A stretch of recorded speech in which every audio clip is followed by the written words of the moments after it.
Hello, everyone. Thank you for joining the Intro to Cycling and Pack Riding call. My name is Eric Camacho, or Coach Eric. I am a Level 2 USA Cycling coach, as well as the men's race team director for the San Jose Bicycle Club. And I have Roxy here as well. Hi, I'm Coach Roxy, and I started racing competitively when I was at the young age of 44. My first, I did the winter series with San Jose Bicycle Club, and that really got me hooked. My first criterium, I can still remember the excitement and adrenaline rush. So here I am 12 years later and sharing my knowledge with all of you. I am not planning to race competitively this year for the first time in the 12 years, but I'm focusing more on my coaching and getting that going. So I'm excited to be here tonight. Great, thank you, Roxy. All right, so here is our agenda for this evening.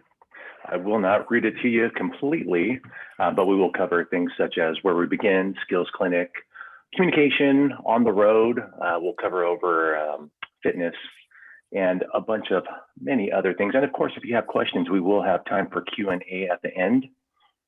All right, moving on. All right, so how do you begin? Some of us many of us started riding a bicycle when we were young. It may or may not have had multiple gears. Maybe you had a pedal brake or something else, but for a lot of people, cycling is fun. I know it's fun for me. I hope it's fun for you, and that's probably why you're on this call. So that was one of my entries. I loved riding a bicycle growing up, so it seemed like a natural progression to continuously come back and start looking into racing and finding faster friends and so on and so forth. So that was my entry. Some other people, their entry into the sport was the Early Birds. The Early Birds is a beginner racer program for the last, I think it's a little over 30 years now. It's been hosted in Fremont. We did have one session this year, but unfortunately due to COVID this year, we only had one session that we were able to put on, but we look to having more future sessions. And they usually do take place in January in the Fremont area. So they'll probably be somewhere in that area next January. The Winter Series is a series of events that's hosted by the San Jose Bicycle Club that happens in the wintertime, hence the name. They'll include road races, criteriums, and time trials. Also hosted by the San Jose Bicycle Club is the Twilight Criteriums. These will take place on Wednesday evenings starting June 16th in the South San Jose area. And the last item here is friends. A lot of us say, hey, let's go ride. And that could mean a lot of things to a lot of different people. I won't elaborate on that too much. At this time, I'll turn it over to Roxy. Okay, what do I need? A bicycle, right? A bicycle seems like a no-brainer. Of course, you need a bicycle, but this is something to kind of really take into consideration, because your first bike you buy, it might be dictated by your budget. What can I afford? You buy it used, you maybe buy something from a bike shop they already have in stock, but bicycle and fit is really important. So if you look at your budget and maybe it's aluminum versus carbon because it's more within your budget, really looking at what your first bike purchase may be, because you're going to outgrow it quickly. I know that, my first bike I thought fit me, but in actuality, it was just a little bit the wrong size. And that makes a difference in how you're handling your bike and how comfortable you feel to descend, and everything on your bike needs to be the right size. So fit's really important. If you already have a bike, then get it looked at. But if you haven't purchased a bike yet, take your time to get measured and really find out what size bike you should be buying, and go from there when it comes to your budget. Helmet, yes, we need a helmet, of course. But helmet is another, I'd probably say, the most important item that you can have, because of course it's going to protect your brain. So getting the right size helmet. I like to personally have bright helmets because I like to be seen from a safety standpoint. And and how you take care of your helmet. You don't want to just, toss it in your trunk or throw it in, the corner of your garage. You need to really handle your bike helmet with care so that it, when in fact it needs to protect your head, it's going to do that. A pump, that's pretty, standard.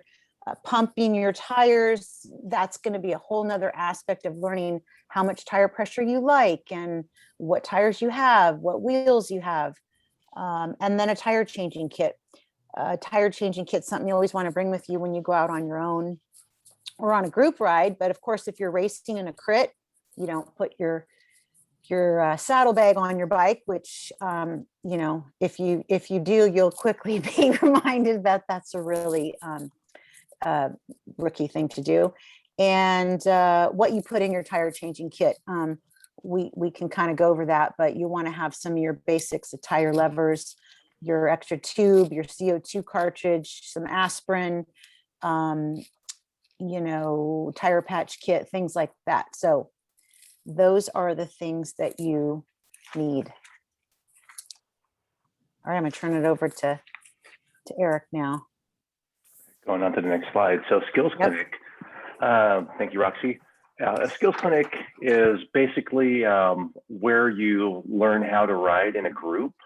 It can be that. And so this is kind of modeled with the skills clinic here, kind of after the beginner racer program that we spoke about called the Early Birds that takes place in January.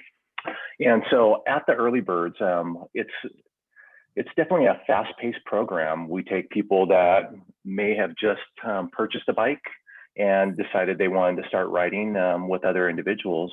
And then we take them into riding as an individual into riding with the group, riding into groups, as you can see in this picture here, taking turns at speed while close to other people.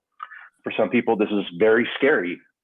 For others, they kind of feel like they're natural and they're all right with that. But wherever people are at, that is the purpose of the skills clinic, to go from where you're at, to give you some new tools, and then take you to the next level. Roxy, I'll go ahead and turn it back over to you for safety. Okay, safety. Safety is everything. And how do you stay safe is the question. Learning skills not only to protect yourself, but to protect others is your number one responsibility.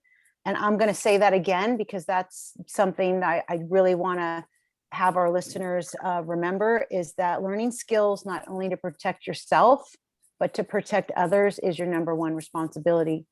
In our cycling community, we do not have anything that requires you to be certified to get to a start line. You get your license for the day, you get it for the year, but there's nothing that you have to fill requirements for to be at that start line. So when you go there, that's something you need to be aware of, because you can practice your skills and you can do what you need to do, but a person can line up next to you who can have a $10,000 bike and they can look super fit, like they're going to rip your legs off, but they may not know any bike handling skills. And so you can't assume that. And so knowing how to ride skillfully, but also defensively, and listening to that inner voice about, I'm not really feeling comfortable next to this person. Listen to that inner voice and make sure to kind of move out of that space. I'll give you a quick example of a race I did at one point in time. And there was this person, I don't want to be next to her. I don't want to be next to her. But no matter where I ended up in the race, I was always next to her. And guess what? She went over a dot stop. She turned her handlebars and, took out a big group of us. And that was no fun. So remembering that when you get to a start line, that it's, a lot to take into consideration, that just because someone else looks fit, or you may feel really fit, that having those bike handling skills is really what it's all about. So next slide.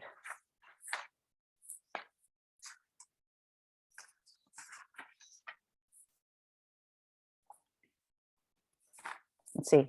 Ride types. Yeah, that's right. Ride types. Yeah, so ride types, here's a sample of a couple of ride types, or a handful of ride types, we'll call it that. There's recreational rides as shown in the top left-hand side.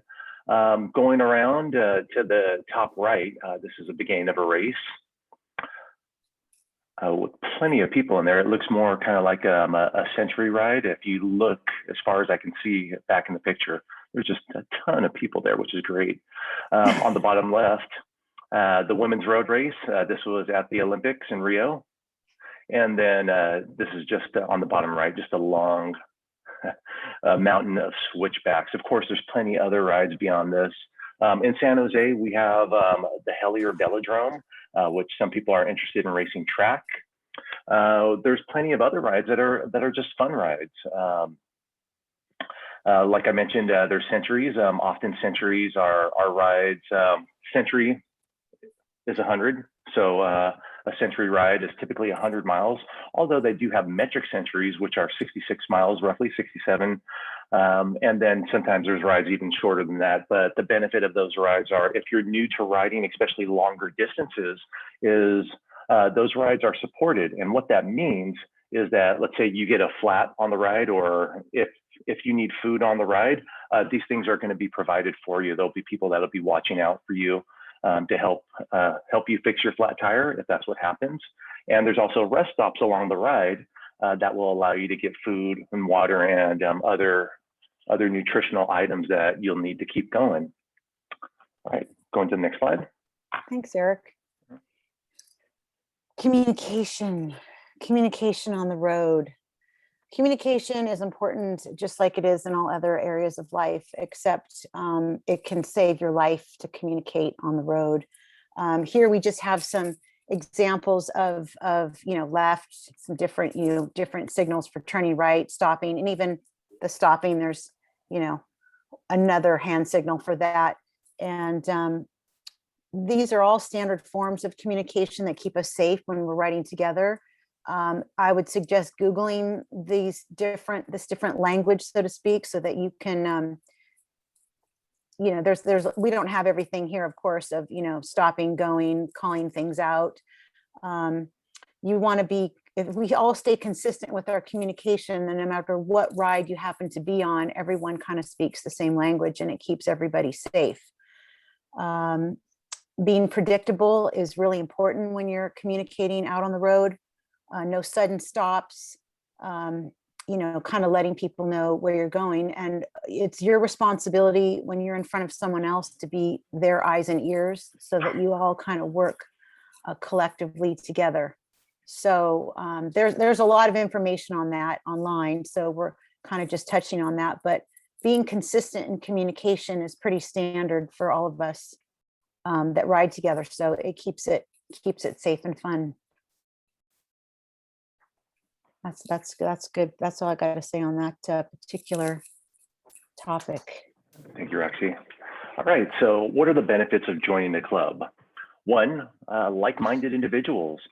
You have people that are interested in riding bicycles, and it's going to be, especially joining when you join a club, you have people of all different abilities, people that have been riding for years and decades, and some people that have just purchased a bicycle and want to start going on adventures.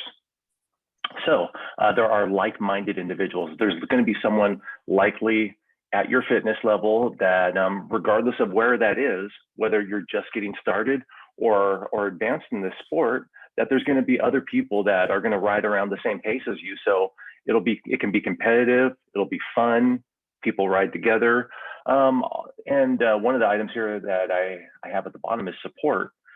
Support in the sense of, let's say, hey, you're riding with someone else, you get a flat, your CO2's out, you didn't bring your pump, you didn't bring the tube, you have a friend with you that's going to help you to get back to where you started from or get to your destination.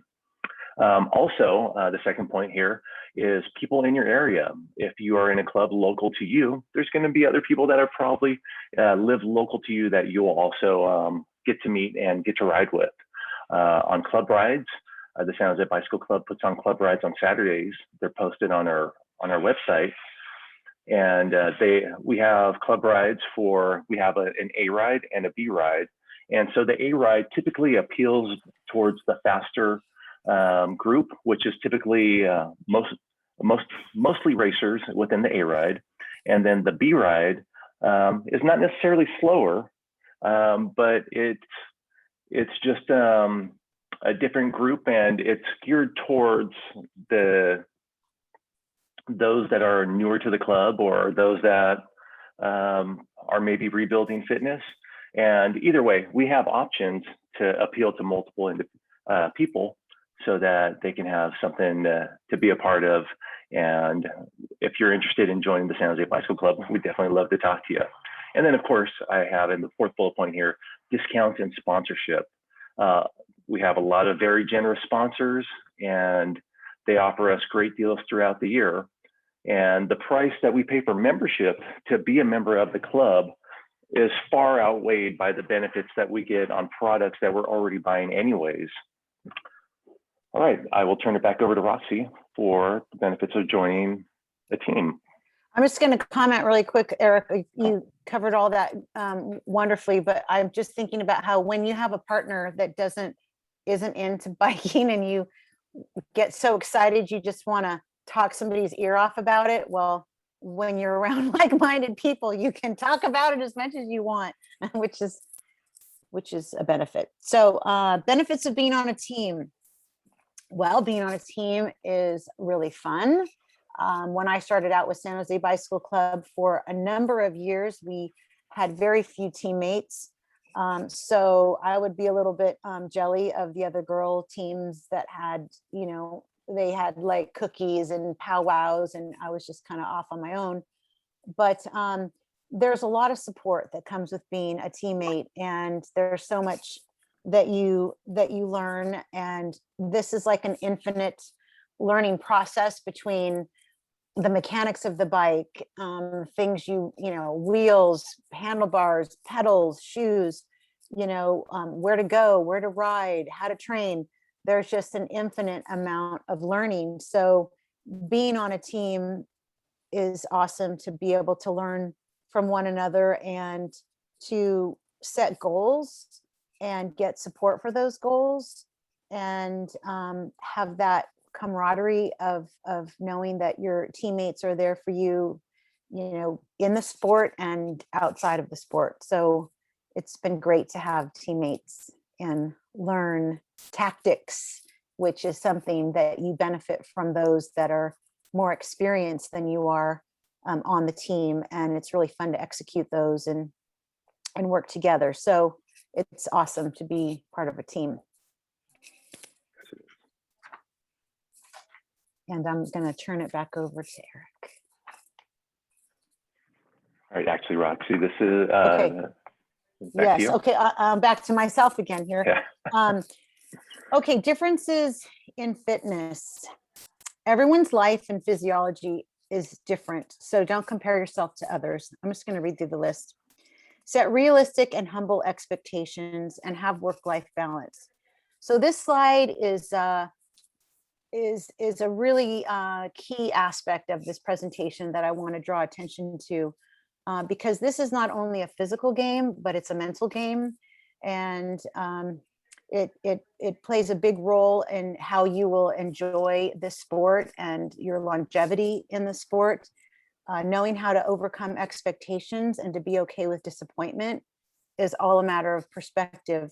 So it's really something to keep in mind, because it's something you need to be humble to, being willing to kind of take it all in and know that if your goal doesn't happen, it's still okay, and if someone seems like they've trained less than you, but yet they somehow succeed, just to kind of put it all into perspective, and just to get to the start line, just to get to a race, just to even do it.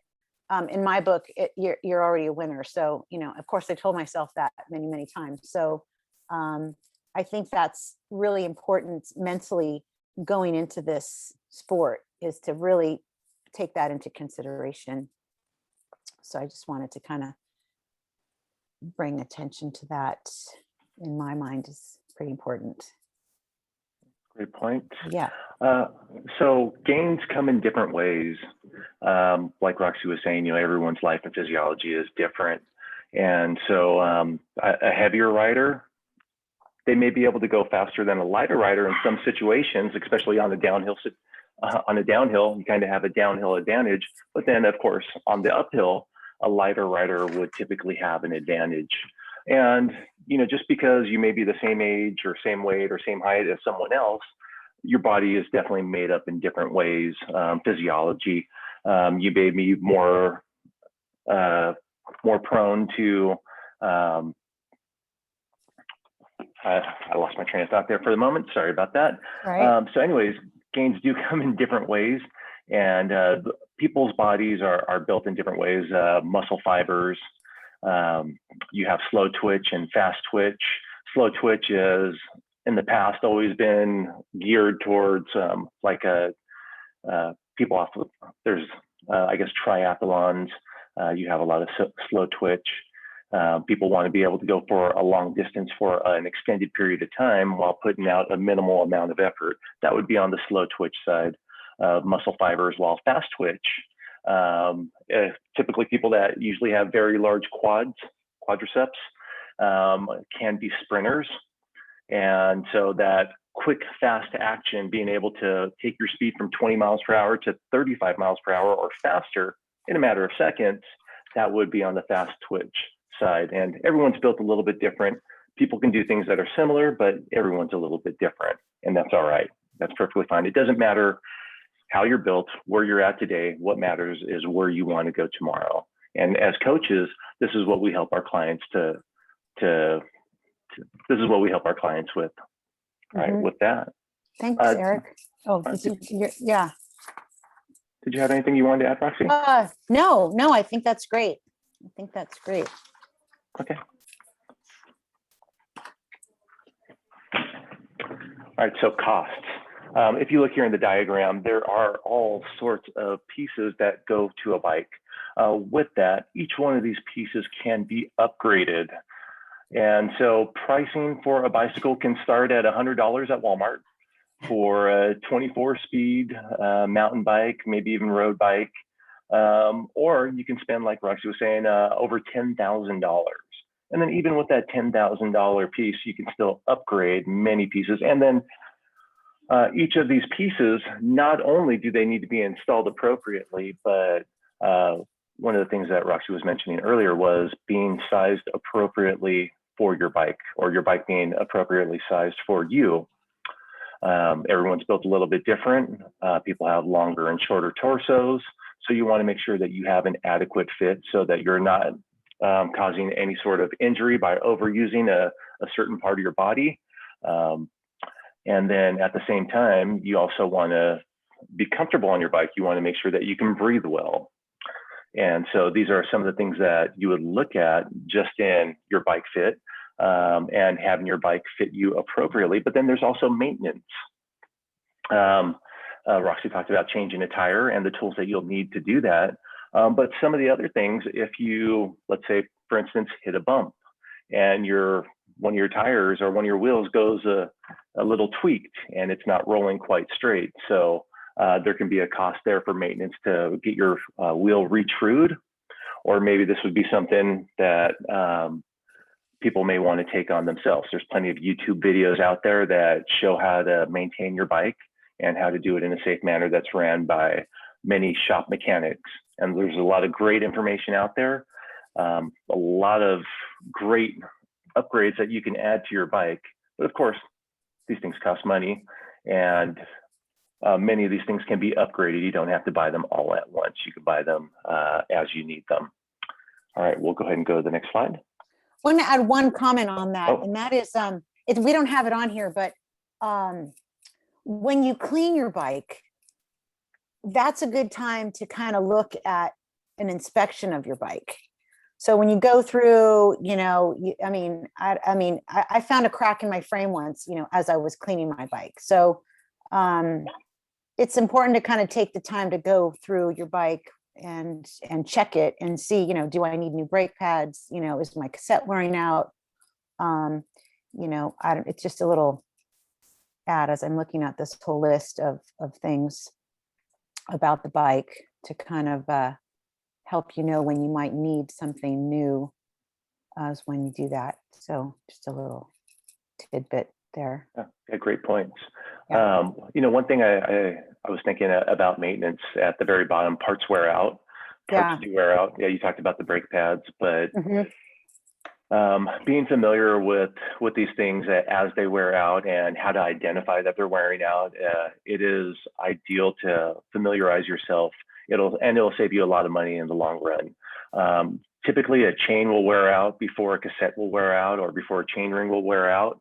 Although, if you let your chain go worn and it'll still continue to work. Your gears may not shift that smoothly. You still will be able to pedal for the most part, but then you're also causing damage to other parts on your bike, such as that cassette and that chain ring. If based upon your maybe a $35 to $60 chain, it could wear out your cassette, which can cost anywhere between $250 to $500 on the high end. You can get lower end products too, but it can be very expensive. So these are things that you should familiarize yourself with. Kind of like not putting oil in your engine. I blew a rod through an engine once when I had my first car because no one told me that back then. So yeah. All right.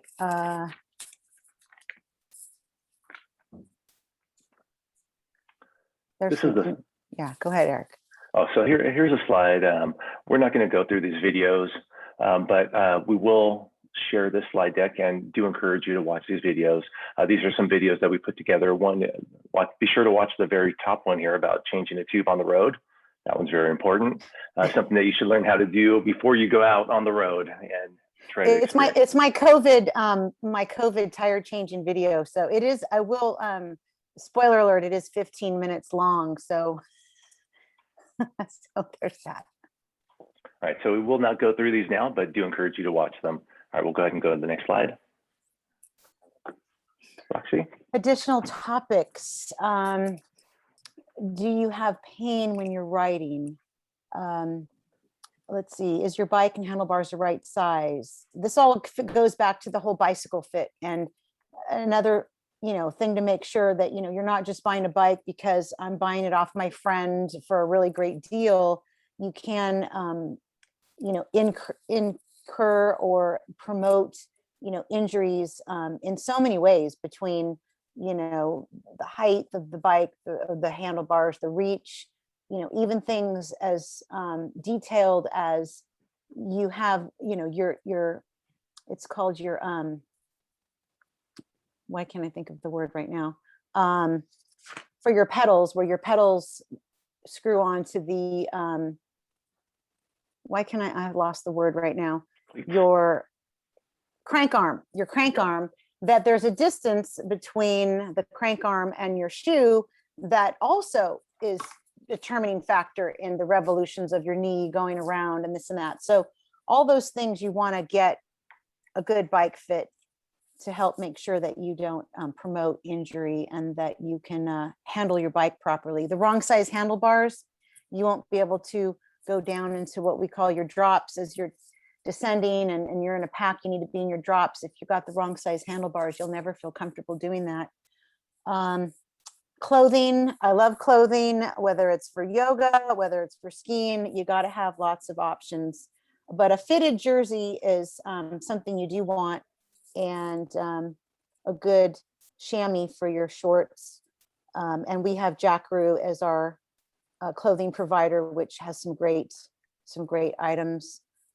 And I wanted this one in here, which is bike theft prevention, which we know is definitely, bikes are hot commodities on the black market. But when you go to an event, and if you think you can just go to the porta potty and set your bike down and that it's going to be okay, think twice, because there's someone probably waiting around the corner if it's a well advertised event to steal your bike.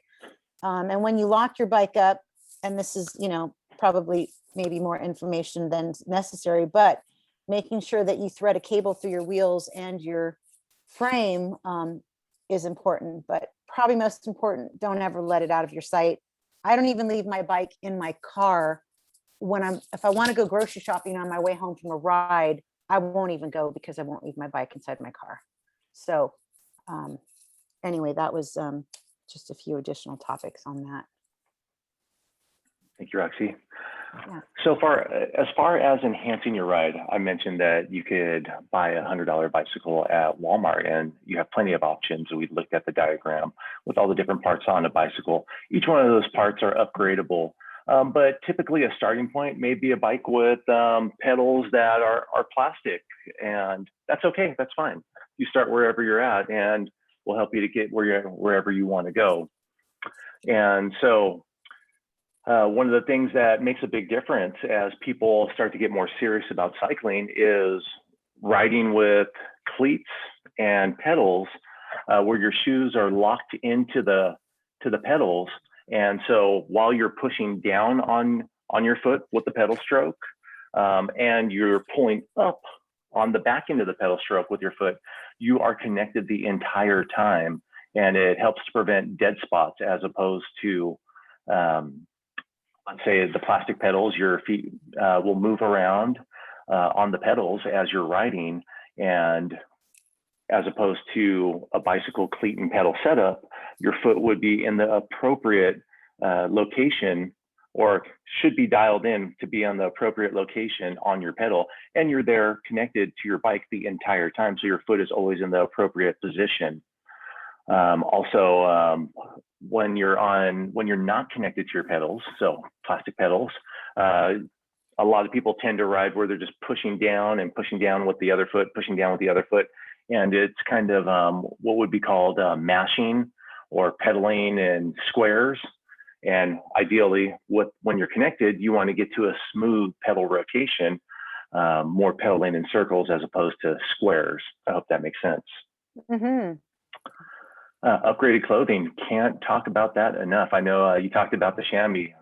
Paying the price for the chamois between a $40 pair of shorts and a $100 pair of shorts, even though that the $40 pair of shorts may have a chamois that could be an inch or two thick, and it may look like it'll be really cushy and comfortable, it's not likely going to provide the lasting cushion while you're on your ride. I speak from experience on this, and paying the price for upgraded clothing is definitely worth it. Some of the other things you can do for enhancing your ride, you can get what's called Strava. Strava is an application that will help you track your ride. You could integrate it with a sports fitness watch. You could use, in the last bullet point there, I put a bicycle computer. Garmin or Wahoo are the two popular ones that are out there. And you can then use that as a social media platform to one. You could, going back to Strava, you can use that to upload your ride, keep track of how many miles you rode for the year. If you have a favorite ride that you'd like to go on, you can create a segment.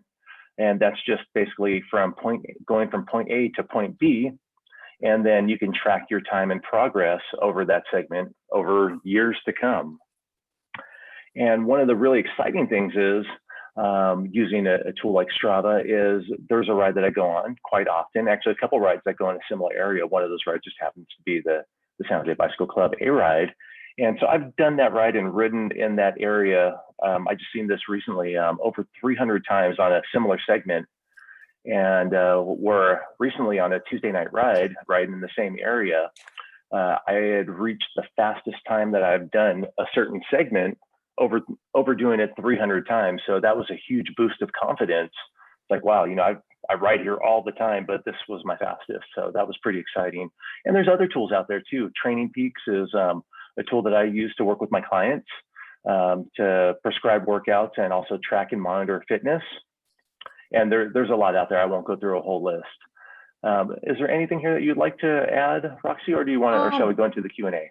I just want to maybe add a bicycle seat, because I know I went through probably at least 5 bicycle seats, and it wasn't until I'm just going to say Specialized. I sat on, they have this cushion you sit on that measures your seat bones because it leaves a little indentation there. And that determined the width of my saddle. I don't know why I'd never heard that before, but that made a big difference in picking out my saddle, which sometimes saddles look like they could be more comfortable, just like the chamois, but finding the right width for where your sit bone seat will enhance your ride. So just wanted to add that little piece of information there. Thank you, Roxy. All right, at this time, we'll go ahead and open it up for Q&A. Feel free to unmute yourself if you have any questions.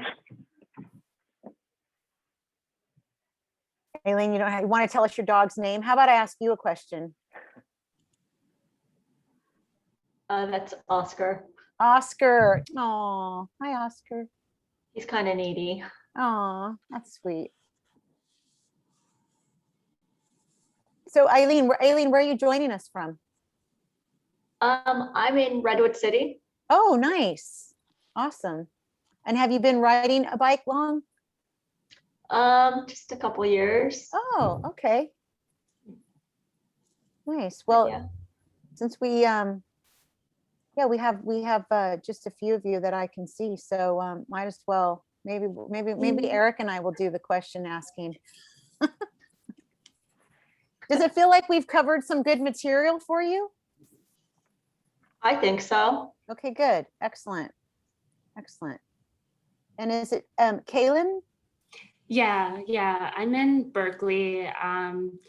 So I never biked like with a road bike or anything. I had a beach cruiser when I went to UC Davis. But yeah, I guess the whole like kind of cycling culture is really fascinating to me. And I want to get in it because I do a lot of trail running and I feel like there's a lot of overlap with the sports. Yeah. But I guess it's sort of like a speed question. Like I would really be like a complete beginner, I guess. So are there like, and I guess like a lot of my friends are already, I think, like more advanced. So I think it's sort of that like intimidation factor, like starting all over again. And like how do you find people that are willing to either like slow down or kind of be patient with you? Because I know it's a pretty competitive sport. So I think that's like my only like not concerned, but it's like a hesitation. Yeah. Like I want to join a group, but I'm just like worried I'd be like holding people back, or I don't know. Like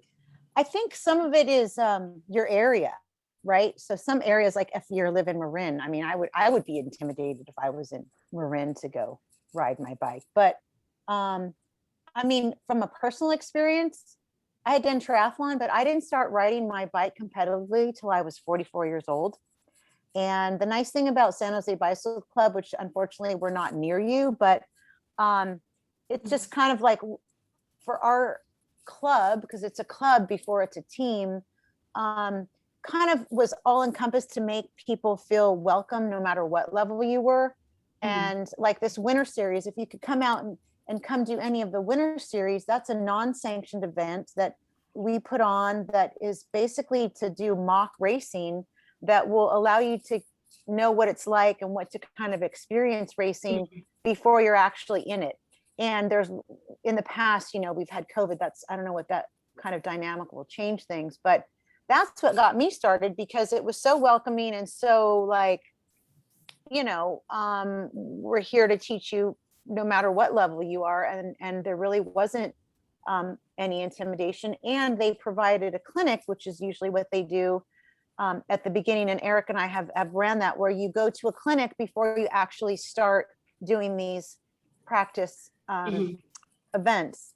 So I'm not sure what's in your area that could dictate it, but if you could make it out our way when you see that we're starting that, and then even on our Wednesday night twilights, that we'll have a C group that's not the B group, and the C group is pretty non-intimidating, I would say. That is open to anybody, as long as you know you're cool with who you could be the strongest one, you know. So yeah. So like if I were to get like a bike and you know, like start doing it on my own, is that like not like just to like get used to it again? And is that not recommended? Like, would you recommend? Because I do have friends that do it. I'm just like, I'd have to be very upfront with them that I'm completely like, well, I'm gonna let Eric, you want to answer her question? Eric? Yeah, and so as Roxy was saying, like we put on events, and we have different, we call them they're categories. So basically, and they're self-selected, and so categories from 1 to 5.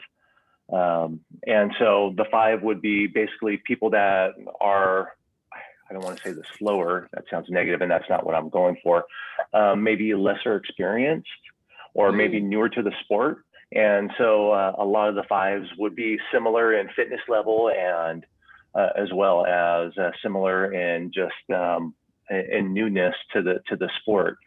But that's not always the case, though, because there's often people that think they're going to be slow, but when they ride with others, they're actually really fast. And I see this all the time, but that's all right. I did want to mention, though, in your area, you said in Berkeley. So there's the Berkeley Bicycle Club. I know they put on events. That would probably be a great club that's in your area, that's local to you, that you could connect with, partner with. And then the next thing would be check out local bike shops. A lot of local bike shops, most that I'm aware of, put on rides. And if you look for, typically they're labeled as like non-drop rides. And so what that means is you go for a little bit, you stop, make sure everyone's together, you go a little bit more, stop, make sure everyone's together.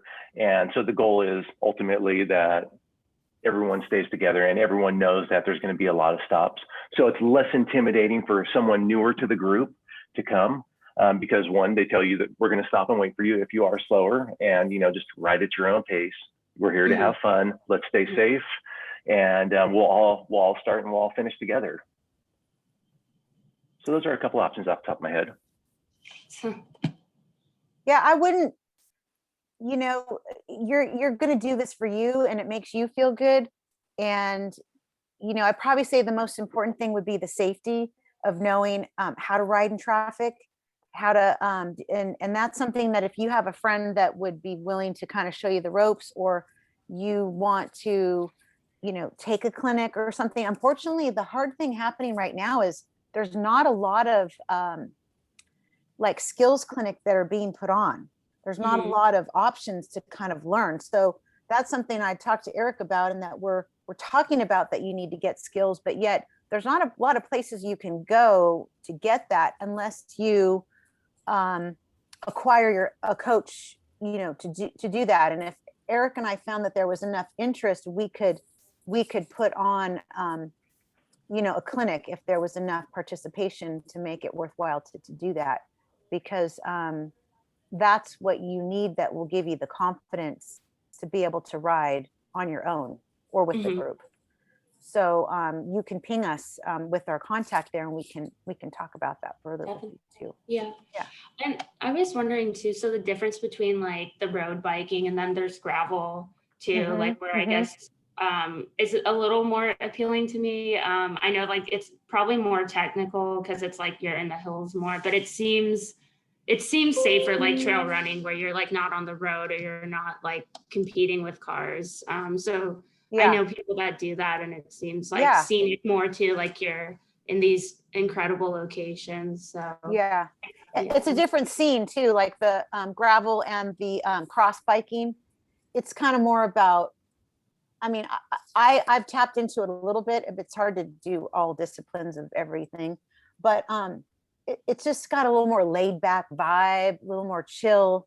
I think in actuality, as much as I love road biking, I've loved the competition, I've been able to create my own, like I kind of just make it what I want. Like I said, I'm a winner. Even if I didn't win, I tell myself I'm a winner, because it can be a little, I don't know what the word, not snooty, but it can be a little like, I would say definitely intimidating, but don't let that stop you, because, we need more people that are just in it for fun and to have a good time, and know that it's all for the good. Well, thank you. You're welcome. Anything else? Any more questions? Aileen, aren't you burning desire to ask a question? Don't you want to know my dog's name? I have a dog. Who do you? Where's your dog? Her name is Jazzy. I don't know where she is. She's around here somewhere. She's sleeping. Well, my question would be like, how do you motivate yourself sometimes if you're, not feeling it? Let's just say, like mentally push yourself. Yeah. Like say,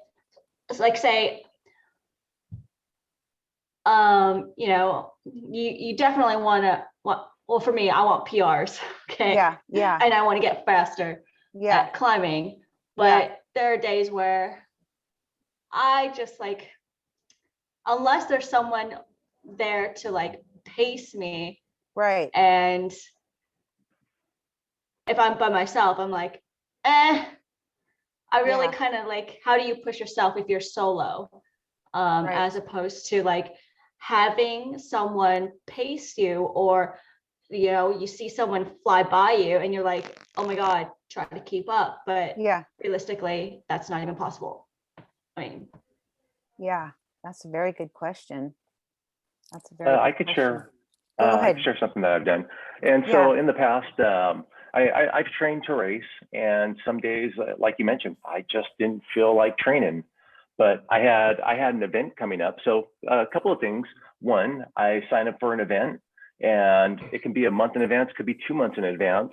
And I pay my money up front, so then I'm committed for it. And that's one way to help keep me motivated, because I paid money for it to go do an event, and I want to do it, and I want to do well and have fun while I'm there. That's one. But another thing is part of the training.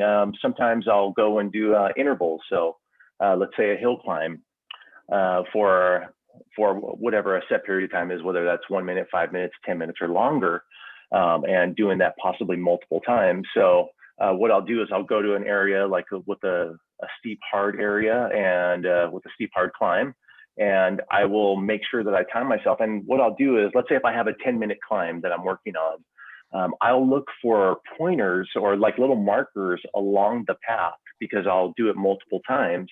And it's okay, well, by 2 minutes, if I'm feeling good, I know I'm going to be right here. By 5 minutes, I'm going to be here. And so as I'm going into it, it's well, let's see if we can turn it up a little bit more. And that 2 minute mark, can I beat my 2 minute mark? And that's another way that I find motivation, just by setting those markers along the path of my interval.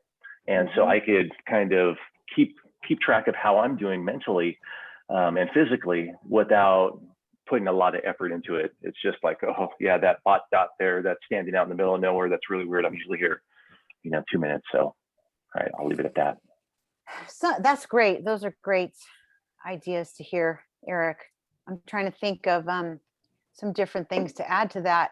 I think too, sometimes you have to listen to your body to know when to push. And I think that's a hard voice to hear at times, because if you really shouldn't be pushing yourself that hard that day because of whatever else is going on, maybe you're not letting yourself recover, because recovery that's something we didn't get into here, is also really beneficial, because if you don't recover, you're not going to get stronger, you'll stay the same. So if you get out and you rode your bike every day to get your PR, you're probably not going to get faster. So that recovery time in between is something that you have to ask yourself, that hard question. Do I need to be recovering today? Or do I need to do something cross-train wise? Or, so that's something to think about. The other thing you can think about, and I've played this game with myself many times, is what reward can I give myself? Whether that's a new song that I'm going to download, or a new, playlist, or, and I don't know, I'm going to buy myself a new pair of socks, or, there's little things that I've done to just give myself incentive. Sometimes with the racing, of this is really kind of off topic a little bit, but I said, I'm going to wear my bra if I get on the podium, because, I don't want to be like the boy, I put my arms up, I got, you have your, so I brought my bra, and guess what? I wore my bra on the podium. One time I wore high heels on the podium, because I said, if I get on the podium, I'm going to wear my high heels. Little tricks like that, can sometimes work. And that's kind of things that I do to sort of trick my mind. So, there's different ways to do it. But you got to ask yourself that question of, should I not be doing something today? Or sometimes you just got to suck it up and do it. And then when you're done, that's when the reward comes. Like even in racing, I'd be like, well, I'd be nervous. I'm anxious. I'm going to do it. I don't really want to be here doing this. But then I do it and I'm like, I'm rock star. I'm freaking amazing. But doing it, it's just this habit of kind of pushing yourself into where then I won't say it gets easier, but it becomes a little bit more instinctive rather than should I or shouldn't I? There's really not a question. You just have to do it. So I don't know if that helps answer that question, but that's a good question. So anything else we can answer for you? I don't see any, I just see women. I don't see men. Yeah, a couple of people dropped off. They said thanks for the presentation. Oh, nice. I have one thing. I have a closing statement when we're done. Yeah, it's all yours. Floor's yours, Okay, Roxy. I'll go ahead with my closing statement. Okay, well, I'm going to send you off into the world with the biggest takeaway from this presentation. And this is to remember what my coach taught me. And that is, this is a hobby. This is a hobby and it helps keep you fit, helps you to feel good and enjoy your life. And it's awesome to set these goals for yourself, to push yourself. You got to learn to push yourself into the pain cave. You got to learn to pull yourself out. Sometimes telling yourself you've committed to something and then you can't do it and you feel guilty about it, just kind of letting that go. It takes some practice of knowing when and how to do that. And it's really difficult. But remembering that if things don't go your way, you set your goals, you want it to happen, and things don't go your way, you can, kind of have your little pity party for a little bit. But remembering that at the end of the day, you have your family, you have your friends, you have your pets. So the fact that you did it, what did you learn from it? What can you take away from it? What can you do better next time? That's really the win. And that's what, I'd like to make sure that I can just give anybody listening as they, walk away from this presentation, that's something that I've always used to help me continue to enjoy the sport for all these years, because it's a humbling sport and it's a never ending learning curve. So be patient and enjoy it and stay safe. Thank you so much, Roxy. And thank you everyone for joining the call. At this time, we'll bring this call to an end, and we will post this. Look for it on the San Jose Bicycle Club Facebook site, and we'll post a link there to be able to view the presentation in the future. Thank you so much for your time, everyone. Good evening. Thank you. Thanks. Bye. Take care. Thanks, Eric. Thank you. Thanks, Roxy. All right.